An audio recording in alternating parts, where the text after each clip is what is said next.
Sabi nila, sa Amerika, may pera sa puno.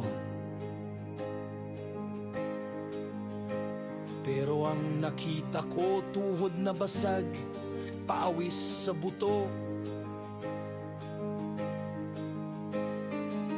Mga Pinoy sa bukid, sunog sa araw, barya lang ang sahod, walang takas, walang galaw. Bago pa kami kilalanin, parang wala kami. Hindi mamamayan, hindi dayuhan, parang anino lang sa tabi. Walang boses, walang karapatan, pero tumindig ako, nagsabi, hindi ako bulag sa katotohanan. Kami ang nagpasiklab ng apoy, mga Pinoy na gutom, matapang buong loob. Kami ang unang lumaban, kami ang nagdusa. Kung wala kami, wala ring tagumpay sa masa.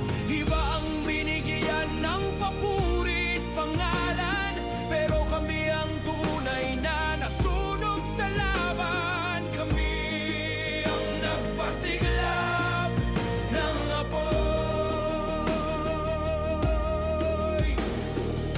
Magwelga ka, tiisin mo ang sakit, baka mawalan ka ng bahay, ng kotse, ng gamit.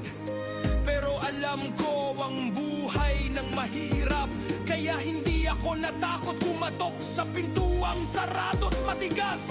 Sinabi ko sa puti kasing tapang mo rin ako, dahil alam ko ang hustisya hindi lang para sa mayaman ito. Kaya kong ipainintindi, kaya kong ipakita na ang Pinoy may dangal, may karapatang makibaka.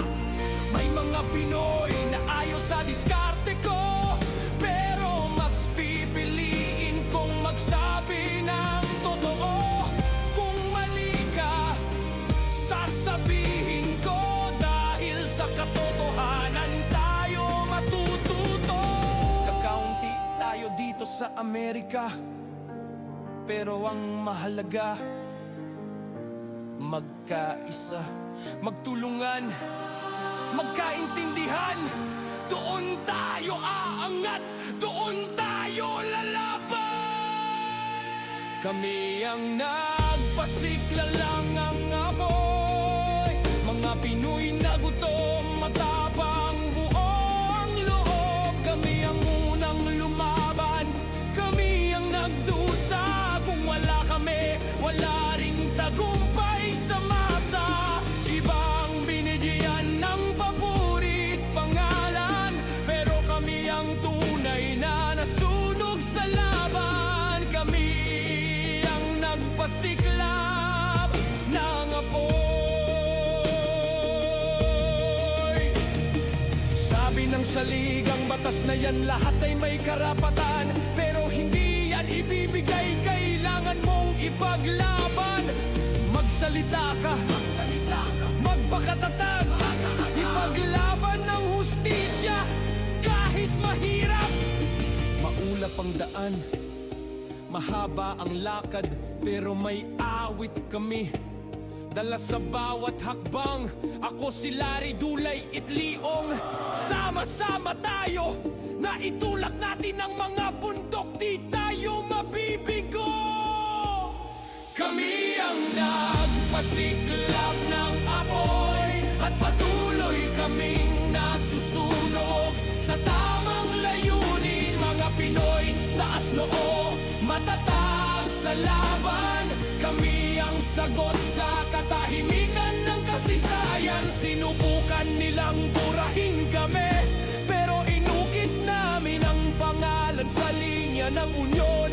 Sa puso ng bayan, tumanak ang dugo. Nagmarcha kami para sa bawat kaluluwang tinawag nilang mahina't walang silbi. Kaya itanghal muli ang awit ng masa, para sa bawat manong, bawat kasama. Kami ang ugat ng lupang ito, kami ang tinig na patuloy na humihingi ng hustisyo. Hindi ibinigay ang hustisya kami ang lumikha. Gamit ang kamay na hindi kailanman sumuko. Kami ang nagpasiklab ng apoy. At patuloy kaming nasusunog sa tamang layunin. Nagpasiklab ng apoy.